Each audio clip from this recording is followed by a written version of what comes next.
Hi, my name is Daniel, and for my fundamental motor skill, we will be focusing on running. Running is an important FMS as it is in a lot of things like sport, exercising, and recreation. It is important with running that we know a proper technique to avoid any injuries and to get the maximum potential out of this FMS skill. When running, it is important to wear clothes that you are comfortable in and to wear proper shoes like runners, which offer cushion in the feet and support around the ankles. As I mentioned before, good form or technique will help prevent injuries and maximize your potential in running. It is important to try and follow these 4 steps, but not essential. I'm not going to demonstrate what proper form is, as you will discover everyone runs differently and everyone has a different technique, so you need to do what works best for you. You might be thinking, why do I have to learn about running or FMS? As it has nothing to do with education. But this is entirely false, as there are several codes linking FMS skills to the Victorian curriculum. For my first activity, I chose to do line tag. This can be done indoors or outdoors with any basketball court.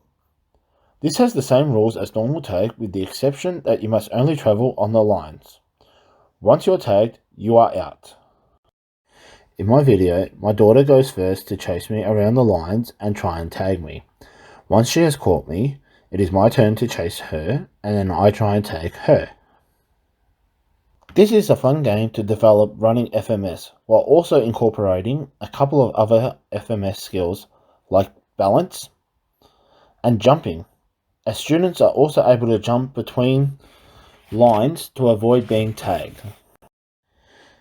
After we have both tagged each other, I get Isabella to chase me one more time, but this time I jump in between the lines to show that you can use different FMS skills while doing line tag instead of just running. To make this more challenging, you could only use one half of the court instead of the full court. Or you could have people who are tagged sit down and block people's path. This is only to make it a little more challenging and should be avoided as people can get hurt or fall on someone and cause injury.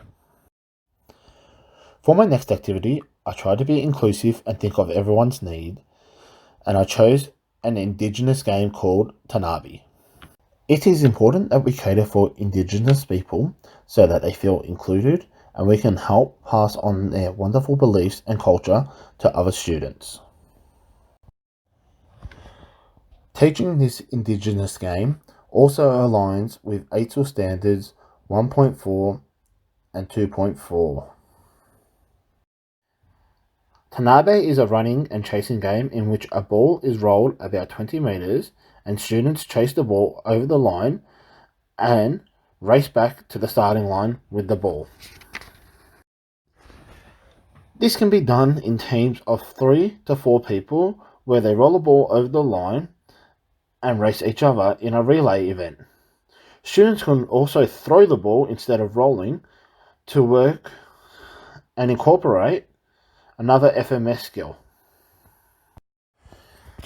To vary this game or make it harder, you could always increase the distance between the lines in which people have to race, or you could shorten the distance and try to get the ball before it goes over the line. In conclusion, it is important to teach FMS properly, but teachers and students need to realize that this is down to the individual and they need to know what works best for them. It is important to teach FMS at a young age to help them develop skills that will later benefit them throughout their life for tasks that they need to complete.